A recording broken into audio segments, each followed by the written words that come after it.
The Bruins won their first playoff series in 4 years with their Game 7 win over the Maple Leafs Wednesday night, and now it's on to the Eastern Conference champion Tampa Bay Lightning. Here's how the Bees fared against the Bolts during the regular season.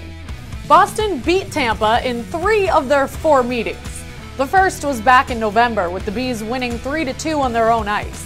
Charlie McAvoy, Torrey Krug, and Riley Nash each netted a goal apiece. The next 3 meetings came in the last month of the regular season. First was a St. Patrick's Day showdown in the Sunshine State, where Boston won in a 3-zip shutout, with Tuukka Rask saving a perfect 23 of 23 shots on goal. 2 of the Bruins' 3 goals came on the power play. The Bolts returned to Boston on March 29th, where they lost again, this time 4-2, after the Bruins got out to a quick 2-goal lead in the first period.